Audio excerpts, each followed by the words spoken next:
Yeah, just to get back to your early points about AI literacy, my intention is really to take the focus away from just the technical component of it, because I think so much focus is on like the technology, right? The technical aspect. But I think we need to look at the bigger picture, like you're talking about the ethical component, the policy, the regulations and compliance, and also from a societal perspective, how is it impacting us?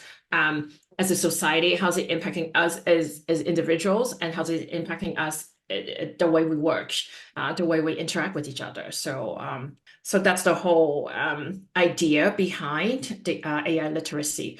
So when it comes to how do we apply that, or how do we actionalize that at an organizational level, I think the first thing is the first thing is it's really need to be a commitment to do it coming from the top.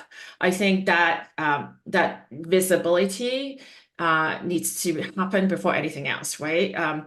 You can say you're committed to it, but there's no action to follow through, that you are invested in developing AI literacy and to close that AI skill gaps. Nothing is going to happen. So I think the first thing is the top down commitment and able to communicate that commitment all the way through at every level.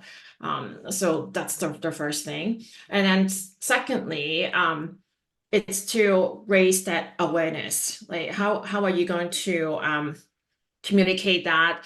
And did you have a change management plan in place to help people? Because cultural change, I think that's huge. And these are the more intangible pieces that sometimes we forget and sometimes we don't think about it ahead of time.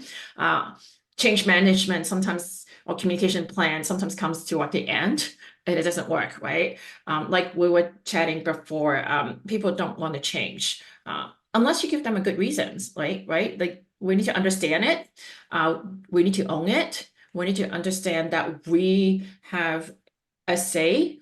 We are part of the process. We're being consulted. So I think that that communication, transparency, awareness needs to happen as well. And I've seen that being done in some organizations and some so much, not so much. But I think we're still early.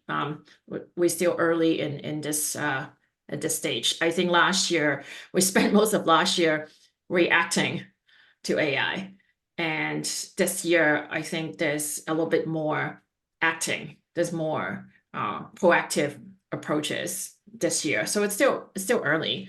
I think, of course, after you communicate and show your commitment, it's really about like what are different interventions, right? Like are they workshops? Are they in a form of a resource hub? Are they in a form of more formalized training? Are they in a form of more informal and social learning? How do you foster that? And also very importantly, it's we're going to pilot test any of the tools that we've been talking about.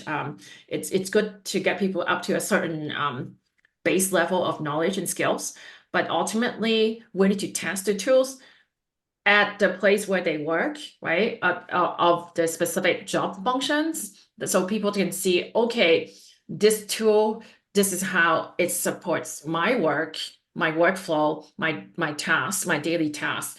But also, how do I work with it? How can I collaborate with AI? Or there are certain tasks, perhaps I don't have to do them anymore, right? They could be automated.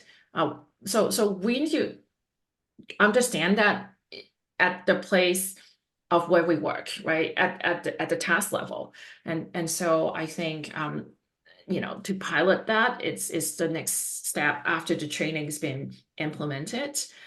And of course, something very close to my heart that I think we tend to forget is measuring the impact, measuring the outcomes, understand what works, what doesn't work, what more need to be done.